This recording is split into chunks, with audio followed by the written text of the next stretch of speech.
Welcome back to my channel, folks. Thank you so much for joining us. It's wet in North London today, and I'm hoping that we can liven things up a little bit by having a fantastic entrepreneur come on and talk to us about branding, about network. And so I hope you guys find the insights useful.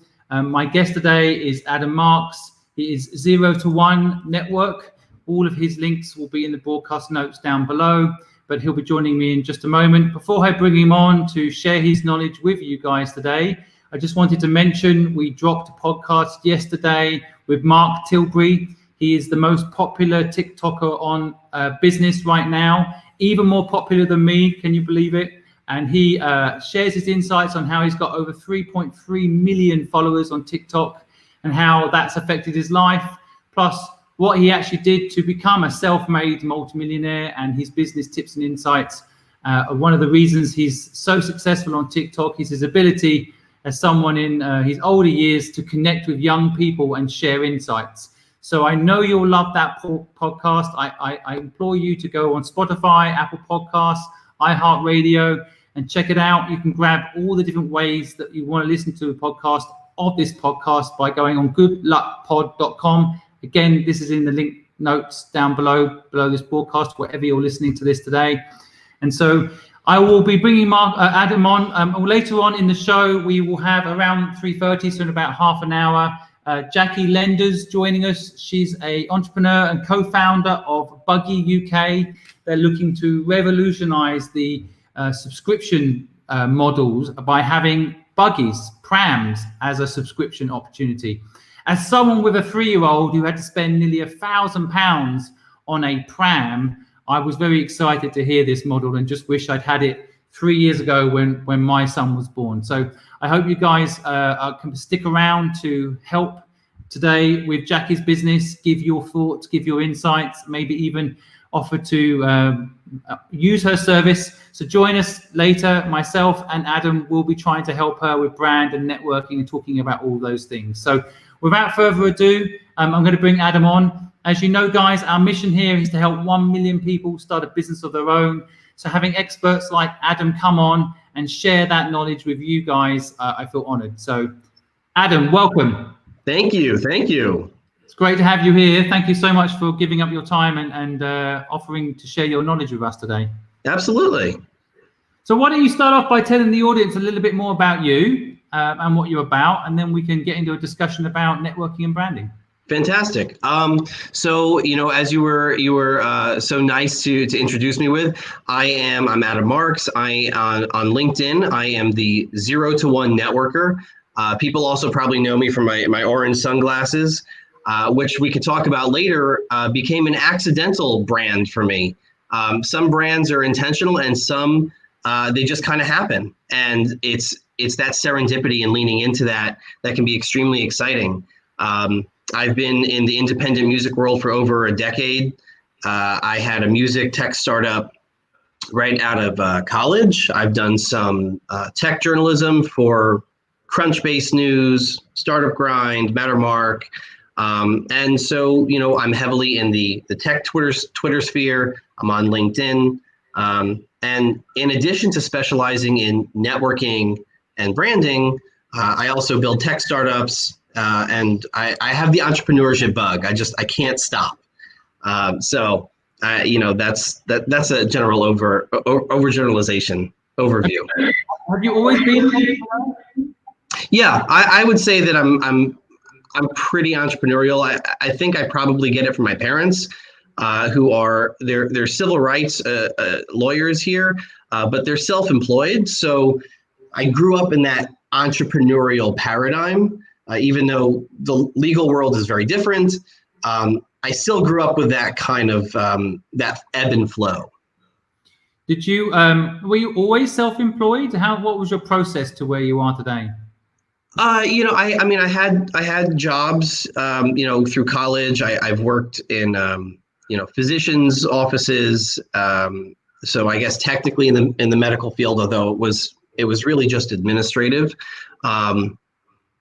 Yeah, but post-college, I would say I've been pretty steadily self-employed, doing freelance writing, consulting, the startup thing, which is which is harder some months than other months.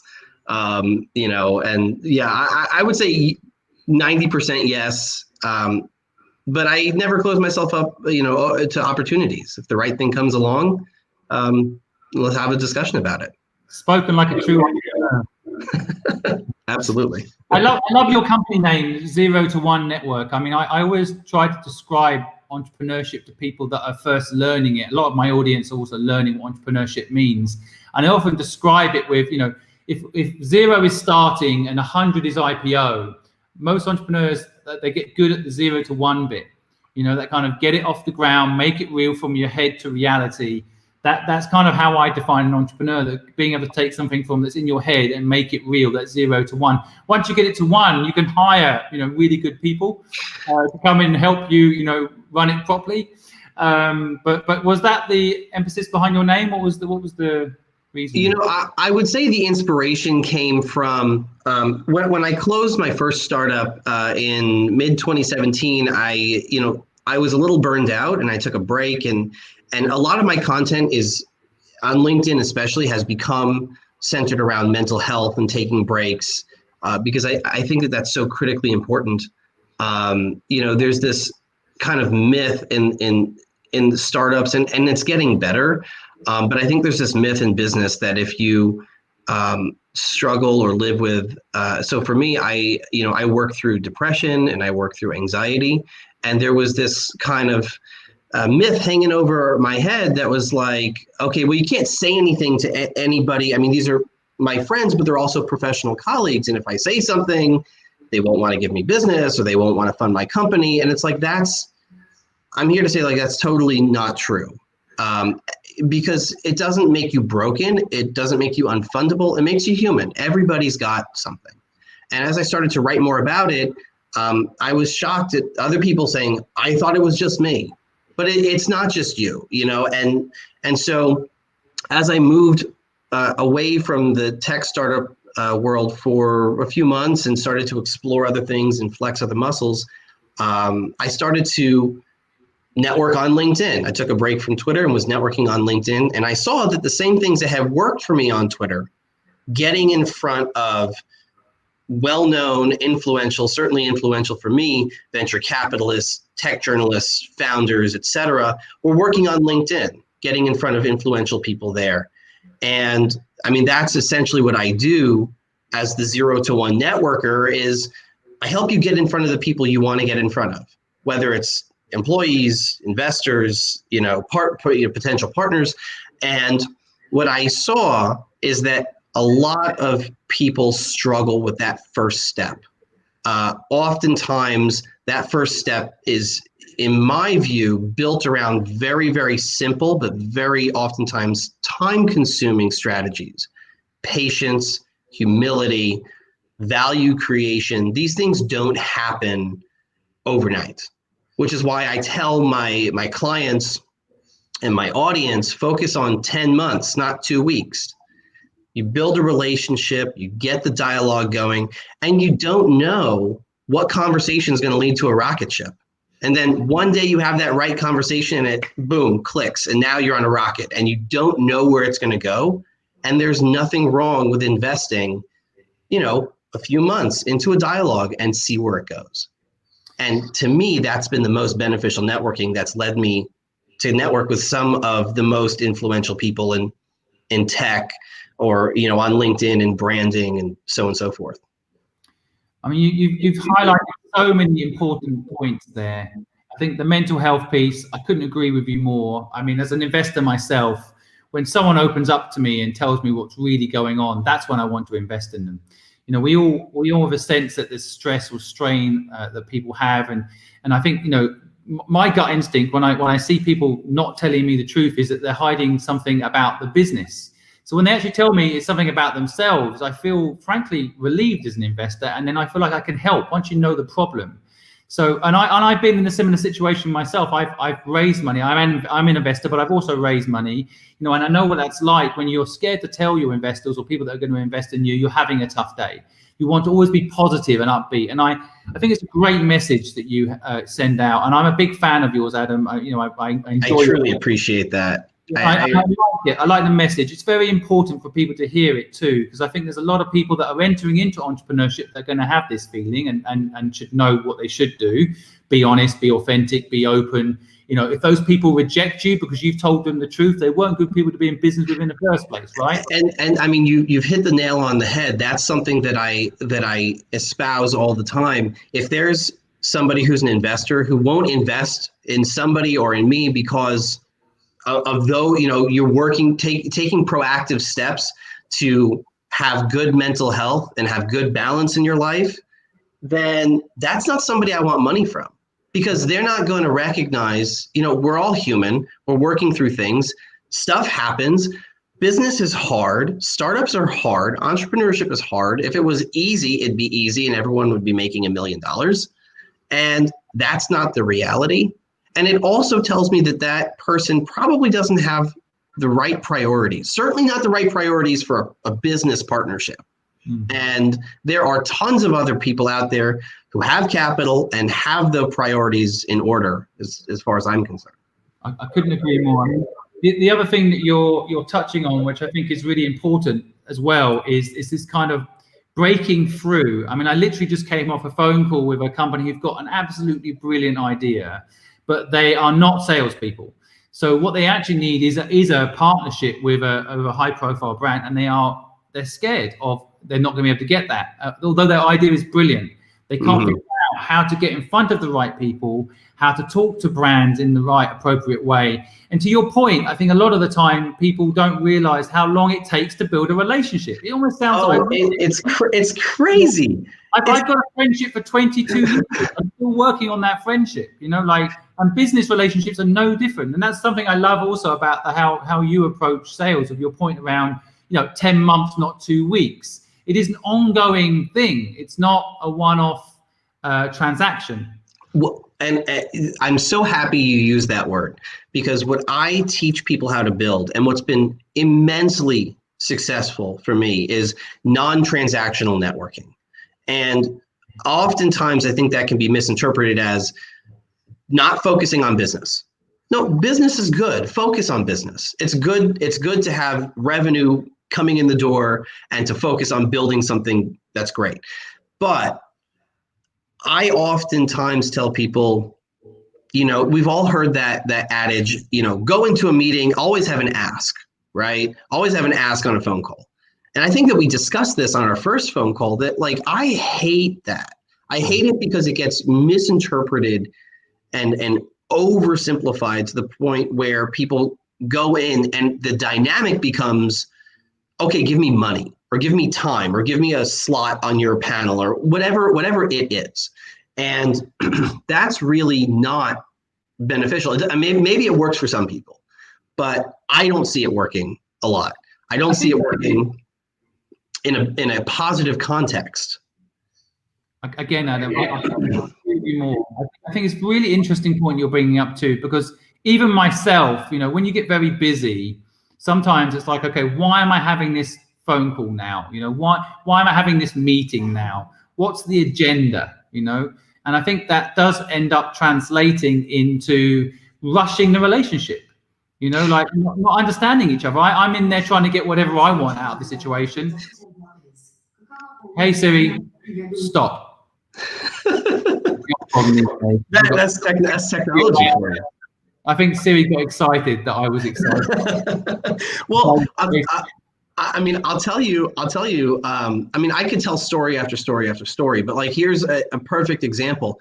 I didn't set out to get into tech journalism. I didn't, you know, graduate school and go, I want to be a journalist. I do love to write. I do write lots of essays and poems and stuff like that, but I didn't set out to make that a career move.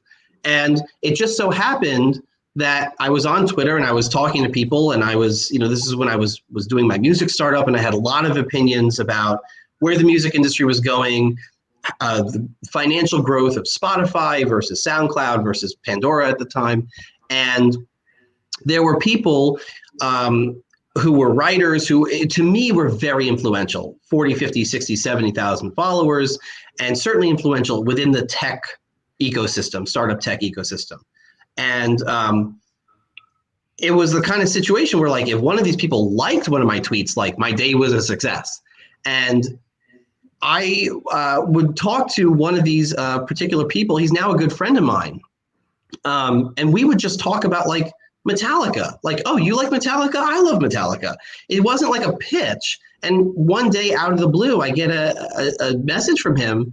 Hey, you're curmudgeonly, which I am, and have a lot of opinions about the music industry and interesting perspectives. Would you want to write a piece for us? You know, analyzing this and just kind of giving a different perspective. Not a job, just like a one-off piece, a little freelance stuff on the side. Sure, it sounds like fun. And that turned into another piece, which turned into another piece, which turned into a few more pieces when he moved to another publication. And it's turned into a relationship. But it didn't start from me pitching and saying, hey, I want to write something. I'm sure that works as well. But this is somebody who is very influential in that circle. And it came about because of a personal connection. We happen to like the same band, or maybe we happen to have the same sense of humor, or something like that. Oftentimes, I find that builds relationships so quickly. It's crazy. Again, I think people don't realize this. I think the transactional nature of how businesses become, people have lost the point that actually people are still doing business with people. Yes, and absolutely. And there's three ways every deal gets done, in my view. The first is you like each other. The two people working together, like each other. The second piece is you need each other, which these two things, if you get right, if you spend a lot of time on these two things, the third thing, which is pricing or who gets what out of whatever deal's done, always gets worked out if you like each other and you need each other. But so many people just go straight for the jugular and like, this is my service, this is how much, for example. And they miss out on what you're talking about there as well. They miss out on things they didn't even know they could do with that person. They thought they were a transaction. They wanted to sell them something, but they didn't want what they were selling. And that's the end of the conversation. Whereas if they got to know them, there was something really magical potentially there, right? I mean, there's so much there to unpack, but it truly baffles me because, I'm convinced that people find reasons to do business with people they like. They create reasons and rationale in their mind. And that's been my experience. And, at the end of the day, you don't ever know who somebody knows. So a perfect example is that, I don't have the most followers. I'm not a big fan of vanity metrics. I'm more a fan, and I tell my clients, like, what's the caliber of somebody? Who do they know? I only have, a couple of thousand followers, maybe 3,000 followers on Twitter. But if you're in the tech world or you're in the business world and you go through those followers, you're like, wow, bam, VC, journalist, founder. And a lot of these people are fairly well known. And many of them are really good friends. And I say that, I'm very humbled to know them because I think that humility is so core. Humility is just so core. Truly connected people don't need to name drop, in my opinion, because they know how connected they are. And I'm a really big fan of gratitude and expressing gratitude when someone takes time out of their day. I mean, all of these things are connected, and they all connect to business because it builds your brand in like a lean back approach. So what I hope is that when people see the orange sunglasses, they see me on Twitter, or they see me on LinkedIn, like they know, bam, automatically that the content is going to be about great networking that's positive, that's concrete and long-term, that is authentic, that is about value creation, that is about humility. These are really core concepts. And you build a brand one conversation at a time. It is frustratingly slow. I am not patient by nature. This is like an accident of experience, but it's enabled me to talk to so many amazing people. Yeah, sorry to interrupt you, but I think you're right. I mean, patience is not a trait generally of an entrepreneur. Not even a little bit. If you can master, I think that's what you're talking about. It's mastering gratitude. It's mastering patience. The power it can bring. And if you're not directly chasing something, it comes to you. That's the irony, isn't it? I think. And it's always the irony in it, and you know, it's a balance, right? Because we all have bills to pay. I mean, Corona has made everything even crazier and even more difficult, and that's why I really leaned into. I mean, I basically created this 0 to 1 networker persona, really during Corona. I was kind of into the networking thing and being, you know, that as part of my persona before Corona, but it really supercharged it because I see a lot of people making mistakes that are so avoidable and the pitfalls are so avoidable, but it becomes this vicious cycle. And what ends up happening is that somebody, you know, the people get comfortable. For some reason, people stop networking when they get a job. And I understand people, you know, have kids and family and all, you know, you got to pay bills and go get your car fixed, and there's a million things to do every day, and people stop networking. And unfortunately, what ends up happening is, let's say something you know, happens, company goes out of business, somebody gets laid off. I mean, it's just a million. That's business. And then what ends up happening is that person there's a desperation to find a new job. And I'm not saying that in a judgmental way. I'm saying that, like, I understand you have to put food on your table and you have to provide and get your bills paid. But there's a desperation that's like, I gotta have food, I gotta have rent.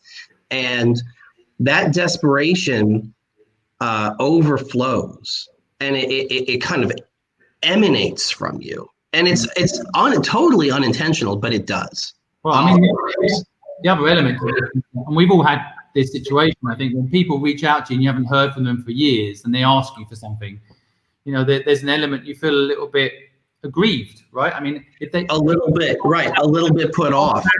If you reach out to someone you haven't spoken to for years and you ask them for something straight off the cuff, they feel used, right? I mean, and I feel like if I always try to say to people, and this is why, you know, I love the way you think, Annie, because I think we think the same, is, you know, maybe you should reach out to people when you don't need anything and offer to help them. I mean, that's what you did to me. You reached out and you said, Simon, I love what you're doing. Can I do anything to help you? And my initial instinct was, what do you want? And then I realized your ethos was all just about helping. You know, and I'm so glad you brought that up. Yeah, it's so fantastic to me, though. I mean, I wish there was more people like you, Adam, because I think that people's lives would be richer for it. It's not just that they would get something out of it by being patient. It's that actually what you're talking about, in my view, is friendships. It helps mental health, bonding with people, really caring about the people that you are potentially working with, or just caring about the people that you just have in your network, right? I mean, really caring about them. And that's the vibe I've got from everything that you're doing that I think so unique.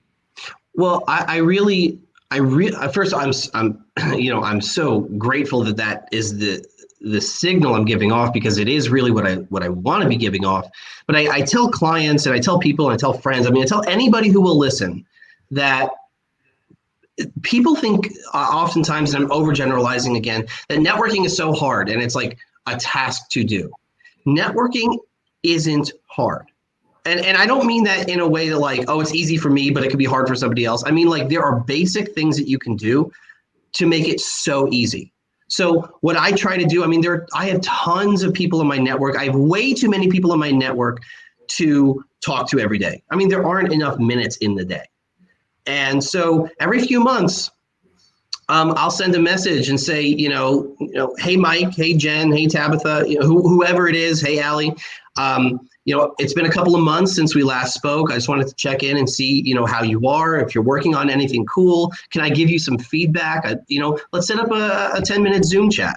That took 10 seconds to come up with. And you could send an email, a Twitter DM, a text message, I mean, whatever it is. And I think that, by the way, the LinkedIn voice message feature is so criminally underrated. It baffles me. I mean, it virtually guarantees that somebody will open your message. It's staggering. I think that's true on all platforms, to be honest. I mean, I had 4 messages this morning on my Facebook group, and all the quick voice back saying, thanks for the message. This is my quick view on your business. I hope it's helpful. See you later. I mean, just the personal element to it too, that technology allows you to do. But people then reply with big, long messages still. Like, I mean, first of all, it takes them forever to write these things up. And it loses so much you have personal connection-wise when you do voice. It's crazy that people aren't using that feature more. Well, voice allows you to include inflection and tonality. And look, I'm a writer, so I will still be that person that's writing messages. And some of my messages can become, lengthier. Okay. But I try not to do that for, unless there's a reason to do it. Yeah, I'm a fan of the notion that nothing is zero sum, right? Nothing works 100% of the time. Nothing works 0% of the time. I mean, even tactics that I think are bad tactics work for some people. That's why they continue to do them. But I think that in terms of creating an amazing network, like I like being that person who just knows a ton of people.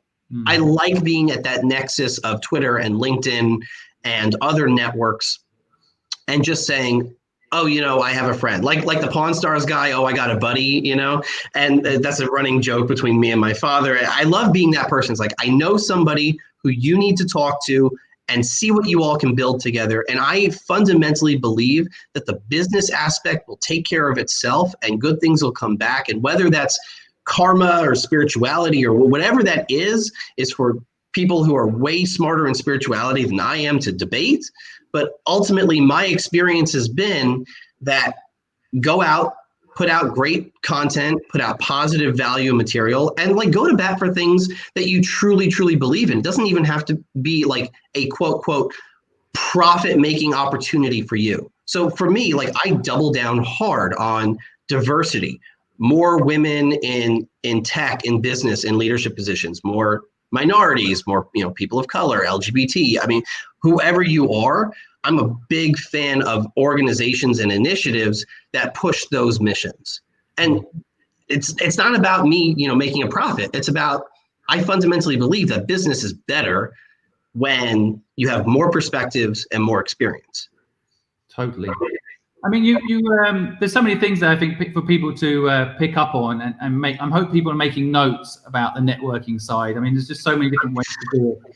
But can you just talk a little bit about, you mentioned earlier, the kind of zero to reaching out. If you're giving some tips to people, I mean, of course, offering people value. I love that point. I mean, I would suggest people right now, instead of sending an email out, just selling what they've got to sell, or maybe send an email out saying, hey, I don't need anything from you, but is there anything I can do to help you right now?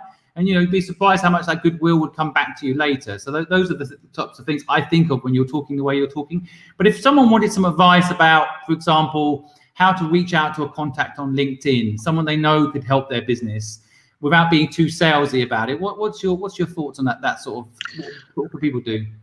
So like I mentioned, I've networked with tech journalists for whom I hope one day they'll write about my company, whatever that company may be.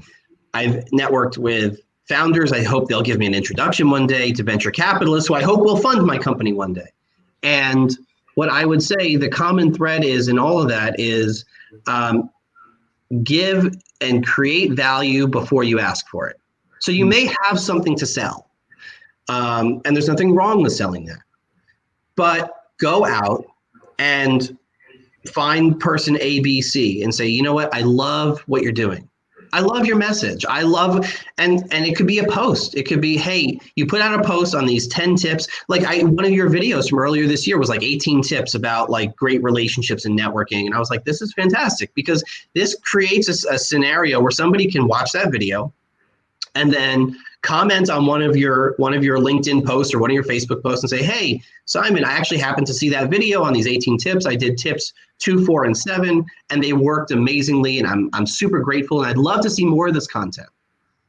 That's so basic. It's so positive. It tells the other person that you've taken time out of your day to look at their content. You have a reason for talking to them. We talked about don't have an ask, but you have a reason for talking to them. That's your on-ramp. And what I think about oftentimes is I tell people, look for the side entrances. When everyone else is standing in line, look for the side entrances. Look for the things that are personal. So musical taste, that's how I got some writing jobs. Personal humor, I mean, I have built a stupid network on the back of like Friends clips and Boy Meets World gifts. I mean, it should be criminal because it has nothing to do with business, but it has to do with people. It's about relationship and being authentic and sharing, you know, who you are. I mean, I have to say that I end up working with a lot of people that have just been kind on a post comment, even if they're being critically kind. You know, that can end up, it means a lot to people if you take the time out to comment on their post or give them some feedback or Absolutely say something, you know, positive. And I just yesterday spoke to someone who literally on every single one of my broadcasts has come on and given feedback or said something or been involved and never asked for anything. And then they asked for some help. And I was more than willing. They've been for months on end contributing to what I'm trying to achieve of helping 1 million people start a business of their own. So as soon as that person asked me, I never met them before my life, asked for help, I absolutely straight away said yes. Well, I mean, it's funny, and I told you we'd come back to like this idea of accidental branding, and it connects with this, right? Because I practice what I call serendipitous empathy. I think about it like I'm a secret agent, okay? And I pop into conversations on Twitter or LinkedIn, and I say something that I hope is positive or constructive or just generally something people want to hear, okay? And then I disappear into the night. And you can't be everywhere at once, but you can definitely create the perception that you're everywhere at once. I've been to multiple, tech events, this is before Corona, where people have come to me and said, "Oh yeah, Adam with like the orange sunglasses, you're like everywhere." And of course I'm not everywhere, but the perception is there. And that bled into, "Oh, the orange sunglasses, your branding is so on point." And I'm like, Yes, it is. This was totally planned. I mean, I didn't have any money in college and I was too lazy to go out and gap. This is part of a brand. So when you find something that works, because it's connected with that serendipitous empathy and that humility and that gratitude, run with it. If you're not unhappy with it, roll with it and see what happens. And it's just kind of, the orange sunglasses have rolled into the 0-to-1 networking, has just rolled into, I hope, a persona that's built around these really core concepts that anybody could emulate. This is stuff that anybody could do. That's a core part of my consulting is you don't need a special degree. You don't need to have gone to a certain school. You don't need to be a certain age. Anybody could do this. It's just patience and time. It's a common sense as well, but I think sometimes in business there's all these stupid sayings like time is money. So patience becomes a secondary element to like meeting someone and getting something out of them and moving on. And so I think you're preaching, I think, a very, very important message, which is business is actually part of your life. It's a process. It could take a year, 2 years, 3 years, 10 years to build a relationship with someone before any deal happens, and that's fine. People should accept that and actually work towards that, as opposed to this culture, which is, I meet you, you give me a deal, otherwise I'm moving on to the next meeting. Yeah. Where's my money? Where's my check? And for the record, okay, startups and fundraising and entrepreneurship and business in general is hard, okay? And for people who are working in the entrepreneurship game and still kind of hacking away, I mean, I'm one of those people. I'm still hacking away at building my brand and building my businesses and doing stuff like that. And until the day it works, until the day something works, you're being stubborn and you're being, kind of ridiculous. And then the day that it works, you're not stubborn anymore. You're tenacious. Yep. And everybody always knew you could always do it. And I'm lucky. I'm very grateful to have family and friends who are very supportive. But there are some people who aren't, lucky in that context. And the day that it works, everybody around you is going to talk about how tenacious you were and how they always knew. And a lot of it is gut feeling, and that, is the patience aspect. And it's hard to see it when you're in it, because it's like, you have bills to pay, and it's not fun until the day it works, and then it's a lot of fun. Well, I hope people have taken notes from your way of thinking, because I think it will make them more successful. To me, the kind of conclusion is always this concept of like, build a brand, not a business.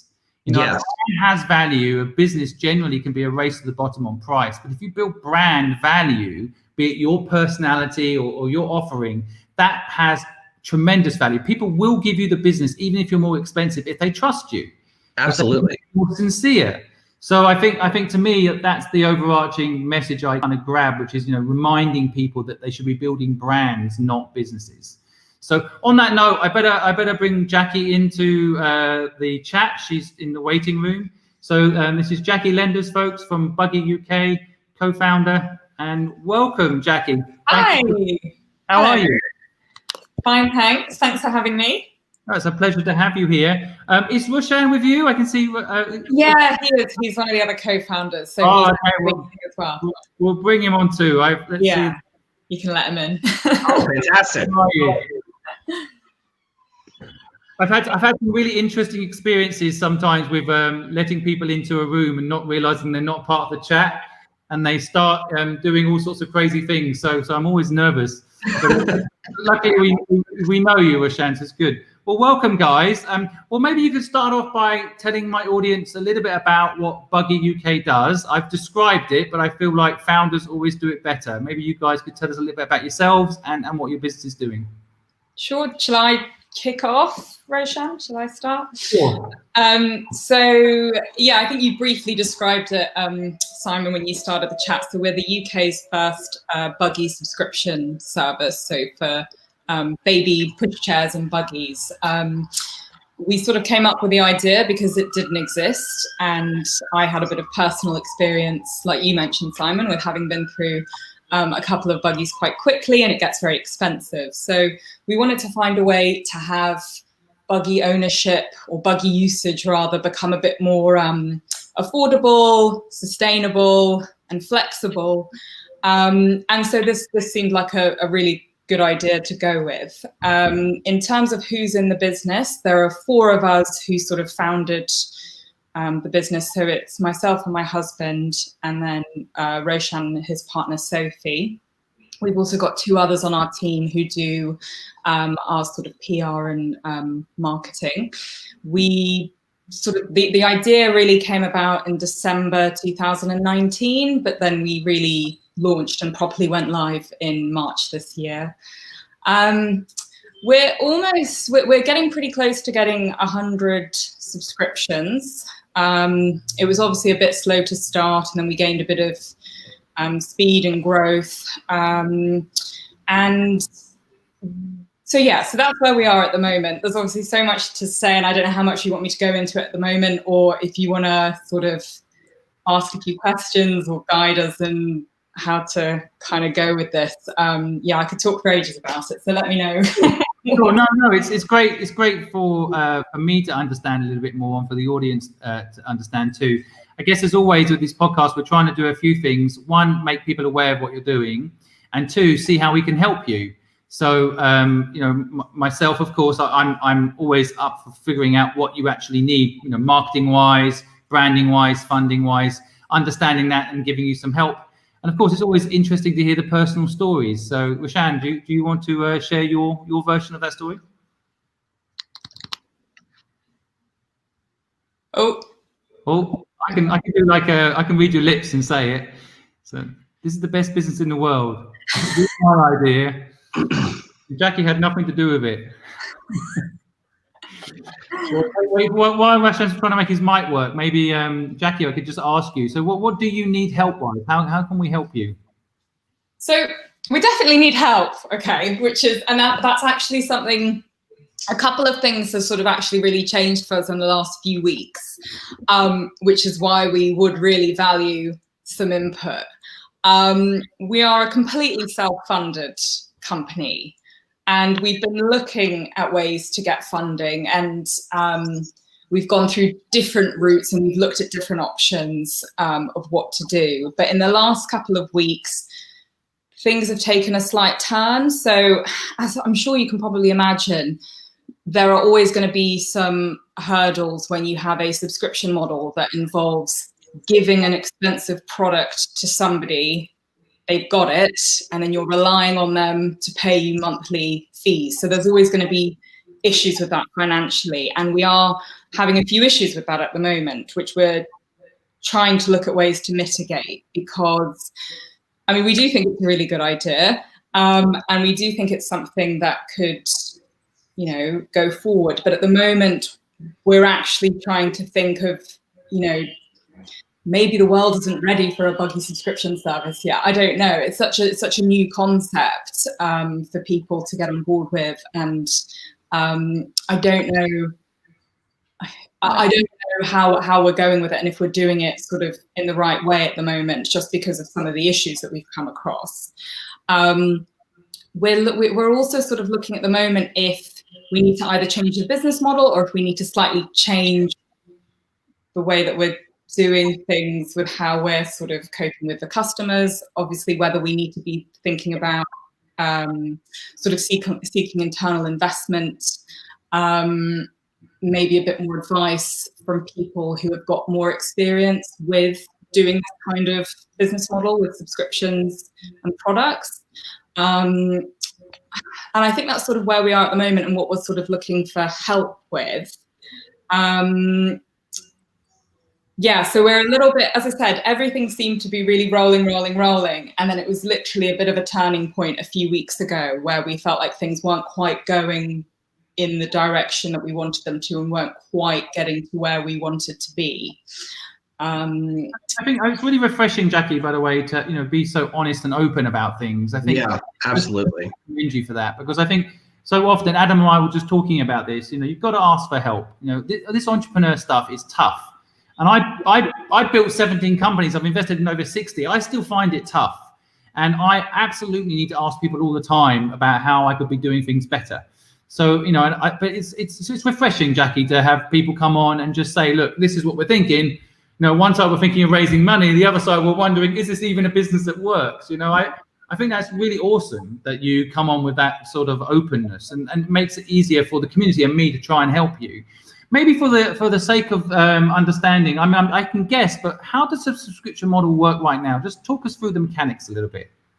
So literally customers literally sign up, they go on our website, they choose which buggy they're interested in. That then takes them to a page where they plug in their bank details for sort of setting up a direct debit. And then what we do our end is we run a credit check on them to approve the customer. If they pass, we then say, let's make arrangements for delivery of your buggy, but we ensure that we take the first payment before we send it out to them. Once that's happened, they will then be charged by direct debit on a monthly basis, and it's a 6-month minimum term subscription. So that's literally the workings. That's literally how it works. We do have a few caveats and options if they want to sort of terminate early or swap the buggy a bit early, or they're not happy. We do have a few sort of things written into it where we can be a bit more flexible if we need to.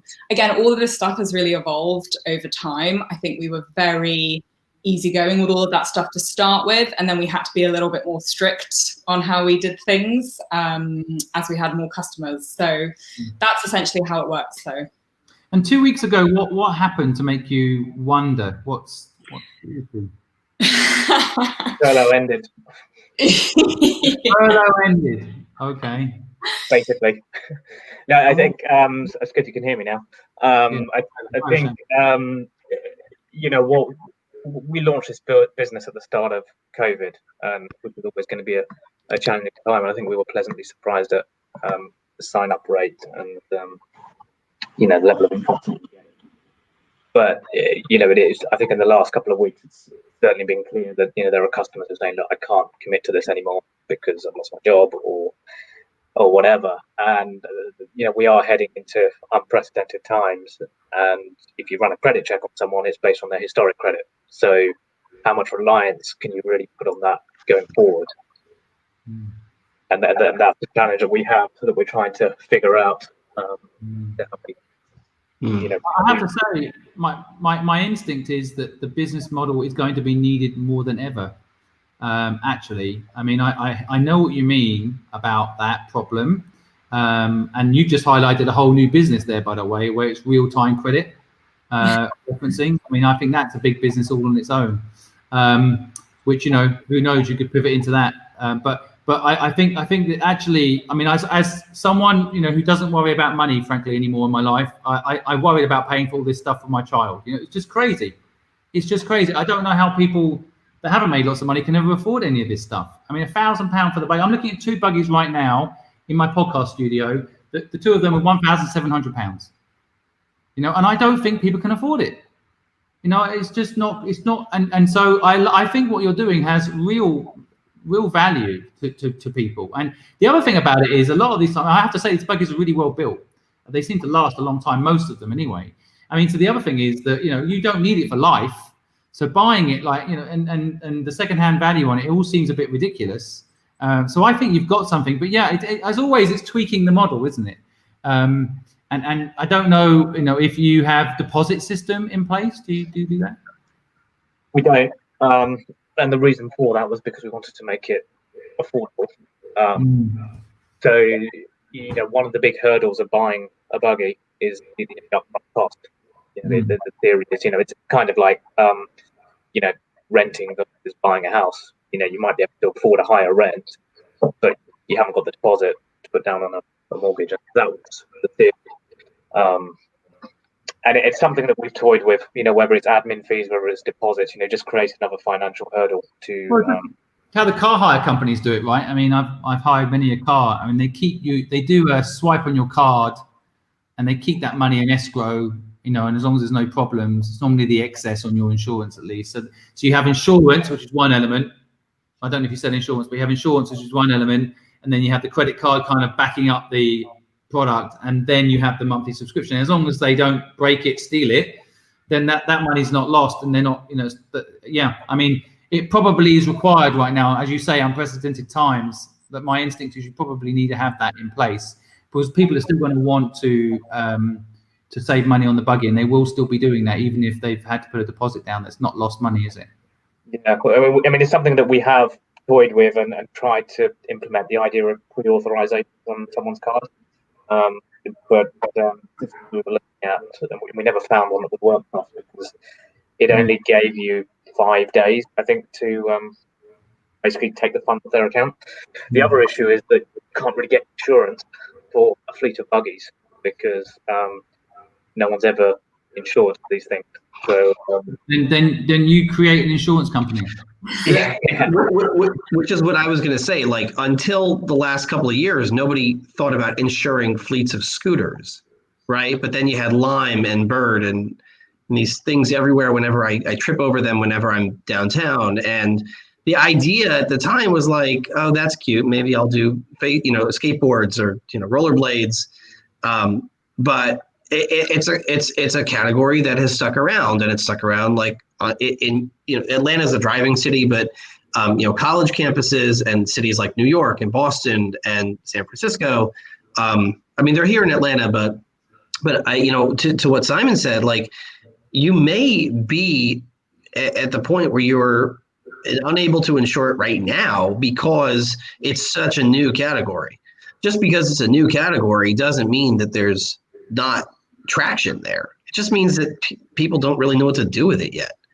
You know, which you know, so some people may make fun. I was making fun of scooters, you know, and who's laughing now? Like, I look like an idiot, which is fine, you know, because I didn't get it at the time. But I can see, like, I have a friend who quite literally just had a baby like a week or two ago, and this is an interesting concept. You know, for her, because these things do cost an enormous amount of money. And I'm not a parent. I have friends who have kids, and they just cost an enormous amount of money.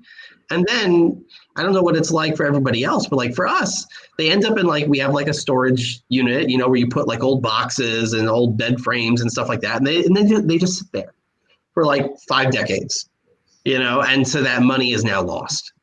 So this is an interesting concept because, frankly, I haven't seen it before.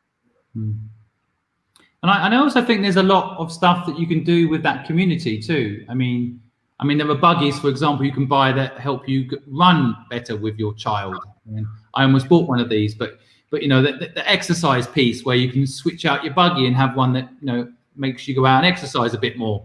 I mean, there's just so much legs to it. So. I mean, you highlighted there, Jackie, some things that you need. I guess it's just a discussion around the business, but anything in particular you want us to get into?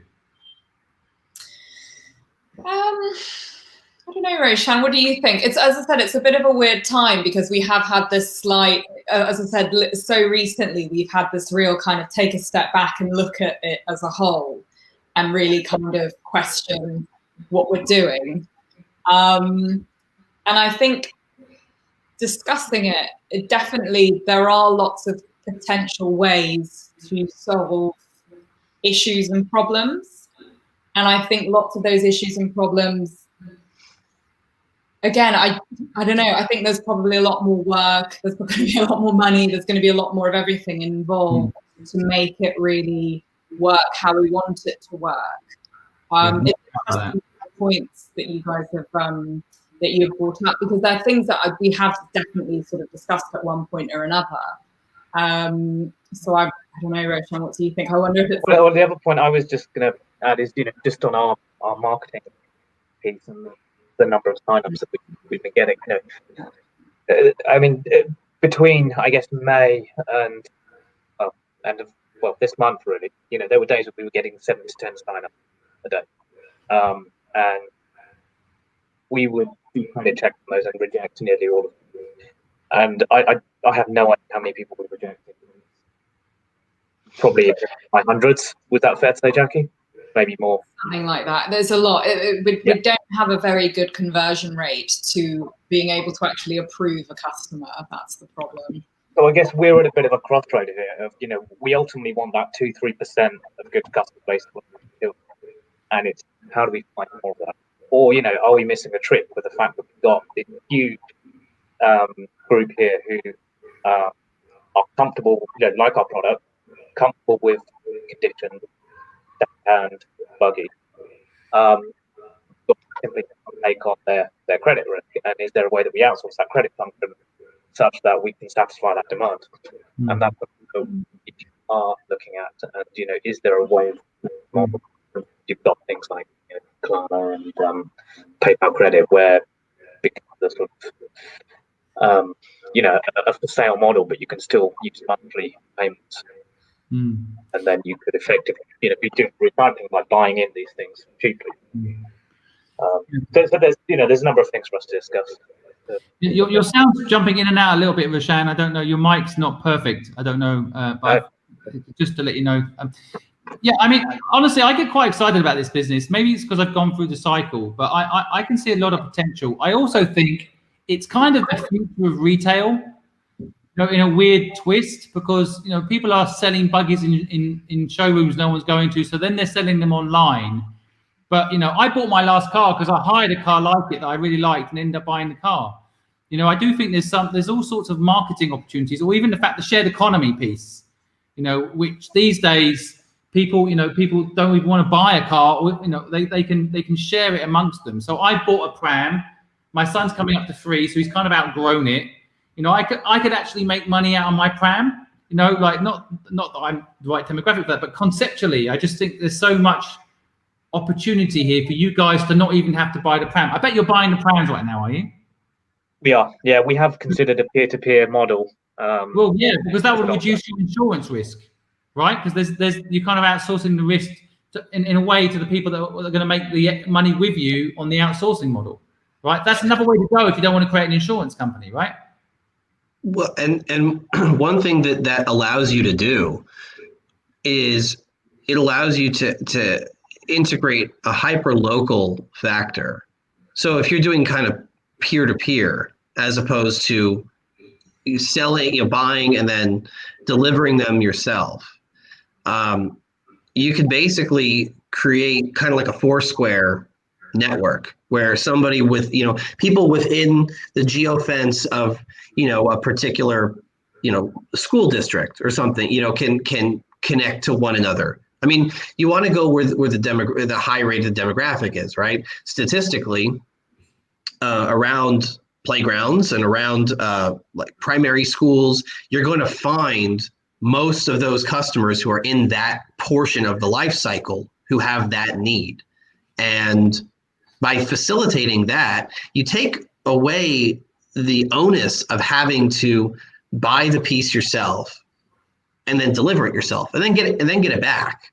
Because some of those people who may share that piece of equipment, their kids may go to school together. It may be just as simple as, oh, let's swap it from your car to my car while we're doing carpool, or picking up the kids from primary school, or something like that. It makes it much more, I think, manageable on your end, because you make the geographic factor work. There was also some, sorry to interrupt you, Adam, I thought you'd finished. There was also some interesting elements around charities as well. So actually my prams, I was thinking of giving to charity. And there's a charity that gives toys and things like prams to people that can't afford it. But, if you could work with charities like that, a lot of these charities, frankly, need to have a sustainable model, because they're struggling right now to get funding. Having just gone deep on one charity around this myself, there's a real problem there where they can't get funding. If you could give them a model where these prams that are given to them by people like me are then handed out on a rental basis, a reasonable cost basis, that is a community service piece as well as a revenue opportunity for the charity. And again, I think it's also some element of mitigating risk. As you scale, the problem you've got now, as you scale, your risk increases because of the way you're structuring it. Whereas if you can mitigate the risk, to Adam's point, peer-to-peer relationships, that the community, if I lend my pram to someone down the road, there's a relationship. They're not going to steal it from me. They might, but the chances probably are going to reduce a bit, right? So, but yeah, one thing I'm going to change gear a little bit, because I think that there's loads of business model ideas there that you guys can think about, but I'm sure you've gone all day and all night talking about business models. There was one thing I just want to pick at a little bit. Who is running this business? So we're all doing slightly different parts of it. I would say that I am mostly in charge of all the sort of operational bits. So all of the sort of customer. You're full-time? Pardon? Are you full-time, Jackie? No, I'm still working as a GP. I can't be a GP. There's a pandemic, So. Right, fair. Wow, thank you. I didn't know you were a GP, Jackie. Yeah, no, I am. But I'm only. So I've reduced my hours. So I'm only doing GP 2 days a week, and I do buggy the rest of the time. Yep. Before you go into everyone else's role, which I'm interested in, I would say, in my view, this is 9 out of 10. The reason I see businesses fail is that the person running the business, or the people running the business, there's not one person full-time completely focused on it. I tell you why. Because when you have problems come up that aren't part of the divided up part-time workload, it becomes too much. And the system, it's easier to say, we can't do it, let's shut it, right? I kind of think you're at that stage.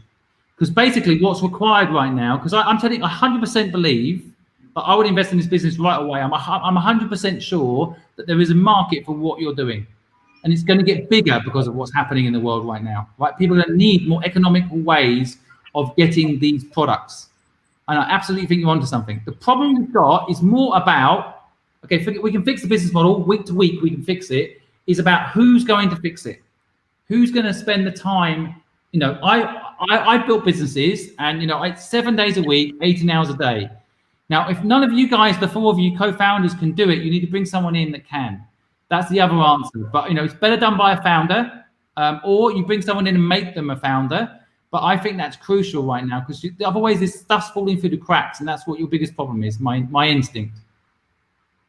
And I kind of would add just another caveat to that, because that is critical. The other caveat is, my guess is it probably affects your branding to some extent, and it probably affects the relationship building, in the sense that when somebody, who's the voice? Every company should have a voice and a brand and a persona. It doesn't mean that only one person on that founding team can be that voice, but somebody's got to be that voice. So in my last startup, I was more social media inclined, and I enjoyed it more than my other co-founders, which is fine. They had other responsibilities, but I made sure that I was talking to people, that I was out there building relationships. And I'm not talking about like PR opportunities or pitching or stuff like that. I'm talking about just, you've got to be in conversations. You have got to exist in the communities. So this I'm sure has a technical bent to it. Through the online subscription, that's the technical bent if there is no other, right? This could be a tech company akin to Lime or Uber or whatever. Okay, got to be on Twitter. Have to be on Twitter. Have to be on Product Hunt, because you're leaving. If you're not, you're leaving really amazing opportunities on the table. And a lot of those people are getting older. I mean, I'll be 30 at the end of this year. We're at that point in time where this is going to become like our core life cycle milestone right now, or one of them. And oftentimes I see this, and this is kind of going back to what Simon and I were talking about earlier in the show, was that I see lots of founders, and I'm not saying it's you, but I do see lots of founders who wait too long until they start building relationships. And it takes 4 to 6 to 8 months of like significant showing up for somebody to want to pick up your phone call, want to open your email, something like that. And you significantly increase that possibility by just being in the conversation. Show up on Twitter, show up on Product Hunt, show up on LinkedIn, or wherever your communities are. I mean, those are my communities. But wherever yours are, maybe new parent communities, and just leave comments and try to get conversations going. And you can gear it towards what you're selling. There's nothing wrong with that. But then you can become that voice. You become that go-to voice for this particular market and demographic. And that builds your credibility, boom, like over 2 to 3 months, it'll be insane. Yeah, I mean, guys, I mean, what do you think? I'll just say one more thing as well. That there is an element of this. What Adam's saying is really important. What Adam's saying, actually, I think it goes as far as to say your insurance problem could be solved by being active in the social media community.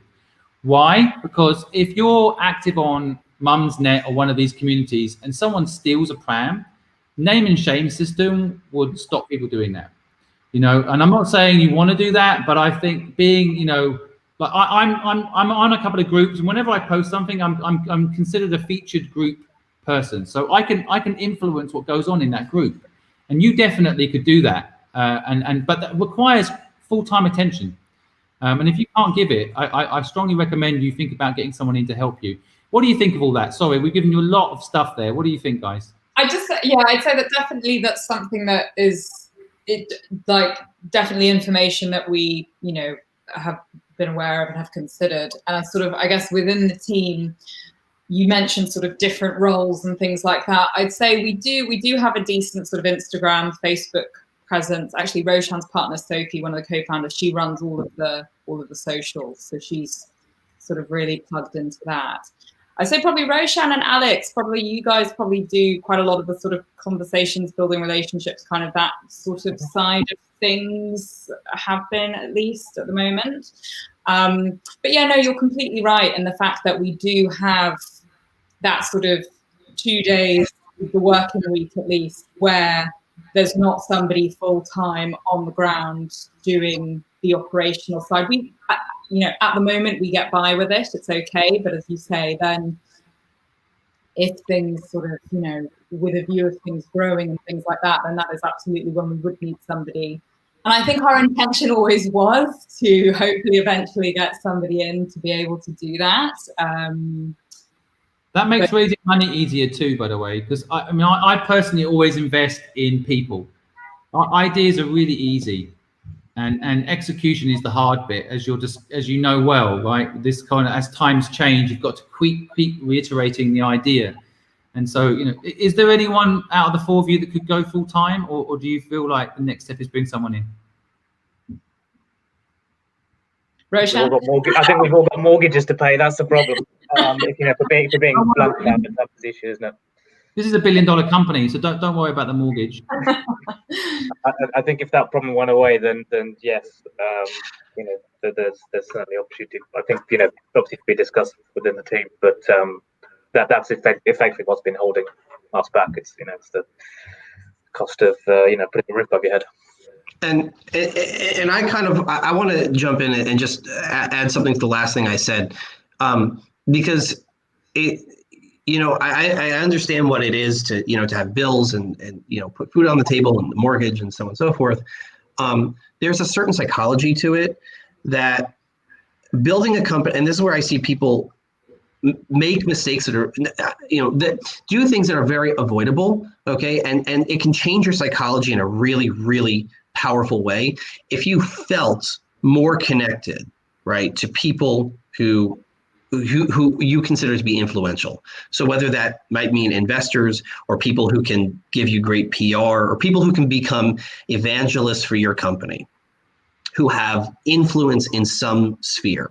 If you felt more connected to those people, it may change the feeling, the psychology of, okay, we're working on our business model. We have revenue coming in the door. Okay, so you may be even revenue positive. Okay, a profit, and it changes how you feel. So what you can do is over the next month or two, double down, triple down on building those relationships and that persona. So if it's your other co-founder who's doing that, or Roshan, if it's you being part of that voice process, that personal element, that is extremely attractive. It's extremely magnetic because there's so often, especially in peer-to-peer companies like this, you don't know like who is the company. I do a little bit of investing. Like I invest in companies based on who are the founders. When I buy stocks, I'm like, who's running that company? I don't care what anyone else writes. And so it could change your psychology of feeling like, okay, this really could be $1 billion company. And I think that the concept is incredibly solid, although Simon's got way more experience in that area than I do. But it could change how you feel if you feel like, okay, I could pick up my phone and call 2 or 3 or 4 or 10 people who have deep pockets, or they know other people with deep pockets. It changes the dynamic of those conversations to come back and say, okay, hey, Bill, we worked on those things. We now have more money coming in the door. We tweaked those things, and I think that you would find it interesting. Or what would your feedback? We'd love to hear what your feedback is. And if you're on an upwards trajectory, you don't know who Bill knows, or you might know who Bill knows, and he may pass it along to his cohorts. It changes, I fundamentally believe, the trajectory of a company when you feel like you don't need to be scraping just for any attention, for any kind of persona, because you've already baked that into the product, to the business. I think a lot of your problems are interlinked as well, guys. Like the fundraising piece is often linked to having someone that the investor can hook onto as someone they can trust. And then that person who's taking care of the business like full on, then they're often solving the problems that you're talking about. I think a lot of the problems you're talking about are very easily solvable. Of course, they require fundraising, as you're saying, which would therefore, you need that lead. But they might also require what Adam's talking about, which is partnerships. So, I'm still very excited about your business. I'm feeling it, but I'm just wondering how we can help you move forward. Okay, so we've talked about the partnership stuff. We've talked a little bit about the business model. Is there anything else at this point you think would be useful to discuss? I think the point that you made about community is probably something that we have overlooked. We haven't really engaged with Mumsnet forums, and we've been going down the sort of paid, digital marketing route, and trying to get people using algorithms on Facebook and Instagram. But that is something that we have overlooked, with more personal touch, I guess, to engaging with people. And you have a big opportunity there, because I think you're helping people with a pain point that I don't think I've met a parent in London who hasn't. London, which I think a lot of people. I live in Hampstead. People have got money around here, and they still complain about it. It's a pain point, a real pain point. I think you've got something I think really exciting, and I think you'd be popular in some of these groups discussing this problem and trying to solve it. I think you'd have a lot of support from the community. I can see mums and dads being investors in you, and I can see mums and dads giving you prams for stock, and I can see mums and dads recommending you to other mums and dads. As I just think it's such a tight community. And that. I was gonna say that's the most magnetic thing. Totally, yeah. My dog is under my table. My foot. We're very professional of me on a live broadcast, but yeah. What else can we talk about at this point that would help you guys? Thanks, Jackie. I don't know. It's always really nice to hear when people are really on board with all of this, because it just keeps kind of reinforcing it, I guess, for us. Do you know what? And I know that there is apparently meant to be sort of a secret to how you target your marketing. I know we've talked about we need to get involved more in the kind of communities and things, and I think that will help. But there has always been this issue that we've had with how do we really target our marketing to get the kind of customers that we can actually approve subscriptions for, and we still just haven't quite got on top of that yet. And I think a lot of our sticking point has been until we really figure that out, and I think that takes time. But there's also an element, Jackie, of risk, isn't there? I mean, because to me, the marketing is so easy. Like NCT groups, for example. Yeah. Like you get in with these. I know when I went to my NCT course, you're talking about having a baby, all this stuff.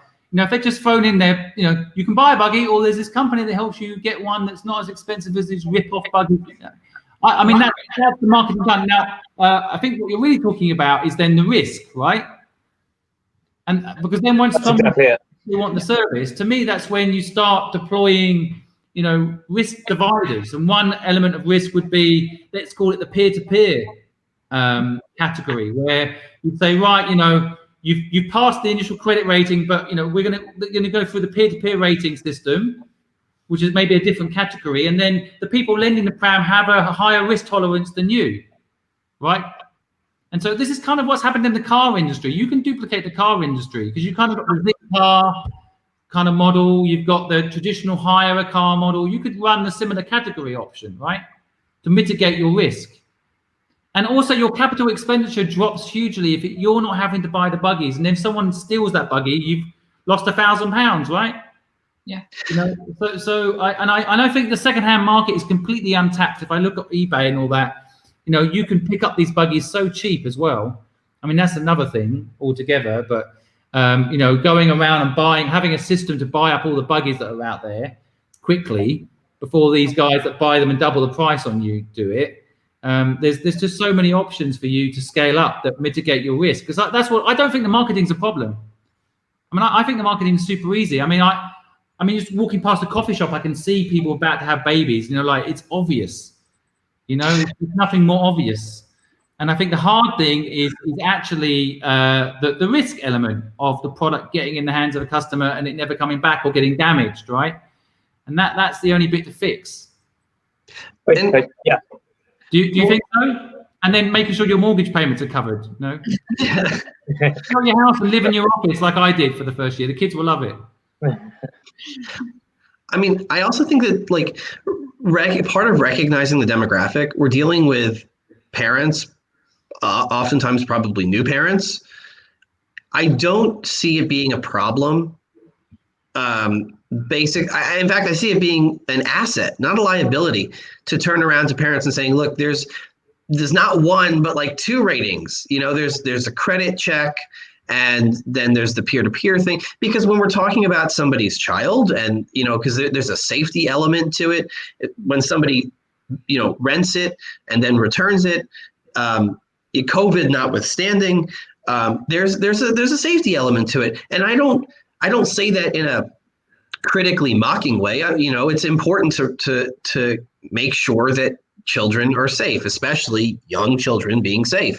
And I don't think that it's a liability to say, we take this stuff very seriously. There's like a double check on X, Y, or Z. And we only have buggies from this demographic of people because they have this kind of rating. I mean, that's not a liability. These hurdles that people have to jump through. In theory, they're hurdles, but they're not really hurdles as far as I see them. What they do is they legitimize your company and your process and your commitment. I mean, the marketing does really write itself. You turn around and you say, yes, we could have 3,000. We only have 300. Here's why we only have 300. It's because of X, Y, or Z, because these are the highest end and that's a cat. And our gate crashing podcast, aren't they? I made sure my pets were outside, but Quiet, by the way. He's sleeping. I really don't think that these are liabilities. I think that they're assets, because when you're talking about somebody's children, I mean, parents are very, very protective, as well they should be. That's not a critically mocking statement.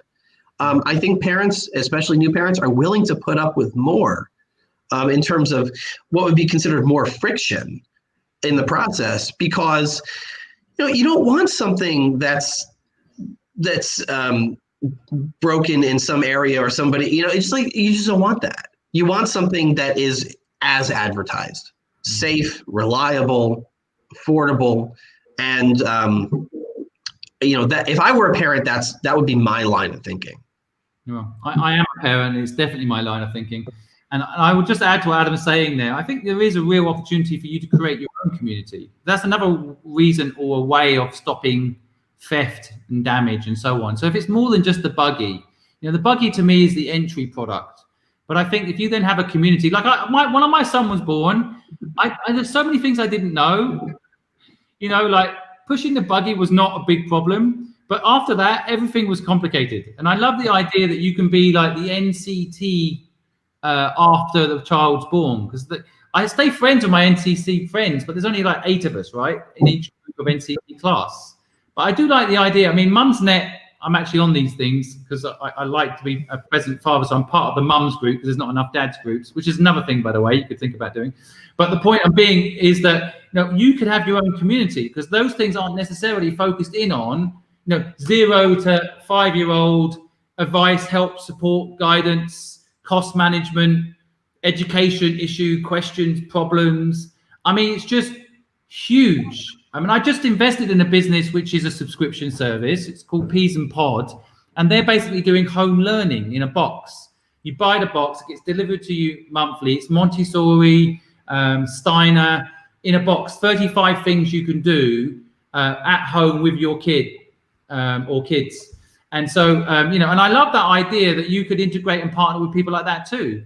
I mean, there's affiliate systems in those things too. So, if you help them sell a box, they pay you, and vice versa. They're people that have signed up for their box could quite easily become, and they have second children or third children, become your clients for the business, right? So, I can't help it. I get really excited for you guys, but I equally can see that you're at a crossroads that I see many businesses have. They have a good idea, but it's execution. So, I really do think you've got to fix the basic stuff, which I think is the business model.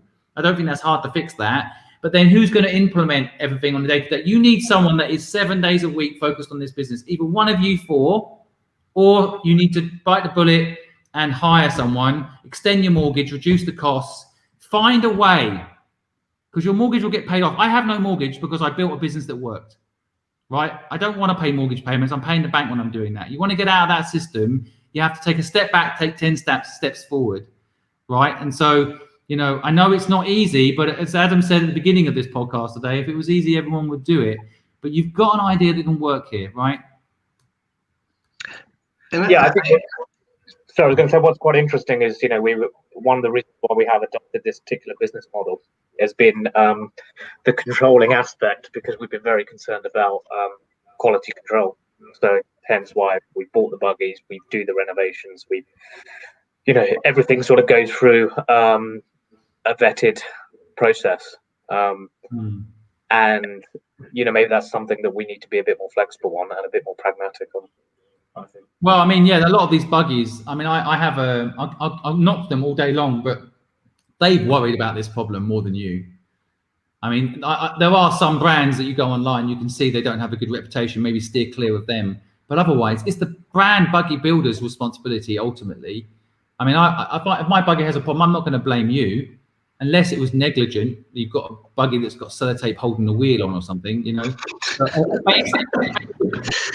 Check in partnership with a bicycle shop will tell you whether or not the pram's in any danger. But I don't think I don't think that's actually your responsibility, that bit. I think that is the buggy manufacturer's responsibility. So it's also mitigating risk. I mean, I always believe in business, it's about, you need luck in business, right? You need luck to find someone that's available to run the business. You need luck to get clients. But a big part of luck, how you get luckier in life, because I think luck is a skill, is by taking risk. The more risk you take, the higher chance of luck, right? And of course, risk is linked to fear.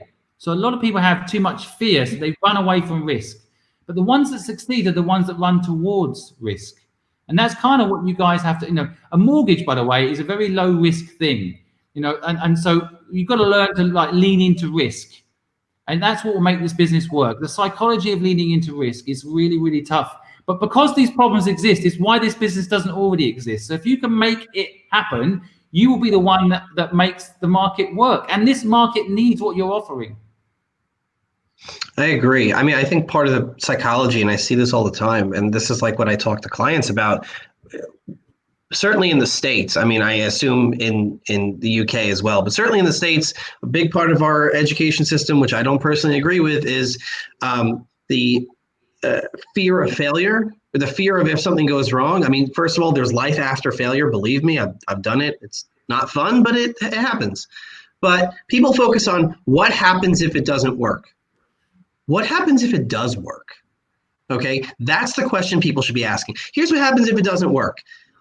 Somebody, either if you brought somebody in, it doesn't work. It didn't work. There it is. If somebody quit their job and it doesn't work, well, presumably, COVID's made everything hard, but harder. But presumably, there's some money in the bank, hopefully, and there is a quote unquote backup plan. I'm not a big fan of like Plan B thinking, but okay, that's the worst thing that happens. That's why I tell my friends who are like doctors, like at the end of the day, I'm not, next to somebody's bed trying to save their literal life. So like you have a much more stressful job than I do. But what happens if it does work? Or what happens if a piece of it works? And somebody, this is a perfect example. You all have come on this show and like Simon's convinced of the concept. Like today is a win in your book. Everything else could go wrong today. Today is still a win in your book. So the thing to do when this is all over is to send Simon an email and say, hey, thanks so much for having us on the show. We're going to work on A, B, C, and D. We would love to check in with you at some point if your schedule permits it. And, we'd love to share your podcast out. That to me, that strategy works so well. And it will change how you feel because it will change your trajectory long term. That's my 2 cents. Where are you guys based? Are you South London? North London. Where? South London, is it? So I'm in Tooting. I'm in Angel. Oh, okay, yeah. Well, anyway, we should have another chat. It was nice to get to hear about your business, and I do empathise with what you're trying to achieve. As Adam highlighted, I do believe in it. Just for the record, we're live on many channels, but on TikTok, we have 652 people listening, and they are going crazy for the idea, saying they need it. So I think TikTok might be a good marketing platform for you guys. Are you on TikTok? I think it's one of the few that we're not on, actually. Yeah, you need to get on that platform. I guess everyone on there is about to have a baby or something. I don't know. I feel like right now when I'm looking, it's like it's just crazy. On other channels, we're okay, but on TikTok, it's gone mental. You guys, your service is popular. I think it's got legs, and yeah. So let me know what I can do to help. And of course, this broadcast is now live on many channels, so maybe there'll be other people listening that can also help you. Again, it's just very clear what you guys need. Of course, we'll put your links to your business down below. So if anyone wants to hire a buggy, they can click below and get access to that service. And hopefully, if there's any investors listening out there that are as excited as I am, maybe we should co-invest in this. Equally, I think if anyone's got buggies, I don't know, you don't want millions of emails suddenly, maybe, but if you want to hire out and make some extra money, maybe they should ping you. You can start manual and you can make it into an automated service later. But yeah, it's. I hope you guys follow through on it. I'm not planning on having a second, but I will probably give you my buggy to rent out. Right. Well, thanks for having us on, guys. It was actually really helpful. Real pleasure. Nice to see you guys. So we'll be in contact. Great. Yeah. Adam, thank you for your time today. Real pleasure to have you on, and thanks for sharing your knowledge. I'll see you guys. Absolutely. Cheers, guys. So there we go, guys. That was, well, I think fantastic insights from Adam. I think please follow him down below in the links below. He has tremendous amounts of knowledge, and as you've heard, he's a very generous person. He will help you regardless of the benefit to himself, which I think is a fantastic trait in an entrepreneur. I wish everyone was like that. So do me a favor and go and say hello to Adam, give him a like, give him a comment, would mean a lot to me. He gave up his time today to come and share his knowledge with us, with you. So I'd appreciate it. And let's keep an eye on Buggi UK. I think Jackie and Roshan have really got something special there. You can probably tell that I'm into it. I think I understand the market so well, so I'm into it. I'd be interested in what you guys think. Please feel free to comment below or send me a direct message. Let me know what you think of their business idea. And again, do me a favor. If you're interested in getting a buggy, then hit them up. Make sure you try their service out and at least give them feedback on whether or not you'd use the service, even if you don't end up using it. Equally, if you've got a buggy and you want to rent it out, hit them up. And finally, if you want to co-invest in that business with me, and I might start that chat with them pretty soon, let me know. I think that business has got huge legs if they can solve some of their initial structural problems. And what I love about what Jackie talked about today in particular, sharing what's going on in her business, is what you all need to do. No one is alone. There is a whole load of really nice people out there, including Adam. I like to include myself in that list of people that will help you if you ask. And all you have to do is just admit the problems you're struggling with, and then we can help you. So, and there's nothing wrong with that. Those that admit they've got these problems can get help to solve them. Those that don't, my experience has been, you go crazy and you fail. Get help if you can. Why not? Do it if you can. That's it, folks. I hope you found today's podcast useful. So we overran a little bit, but I think it was worth it. I want to thank you for giving us your time today. And again, if you found any of this useful, hit the share button. It helps the algorithm and it helps this knowledge get out to more people. We're here to help 1 million people start a business of their own. And with your help, I think we can do it. So thanks, folks. Have a wonderful afternoon. See you.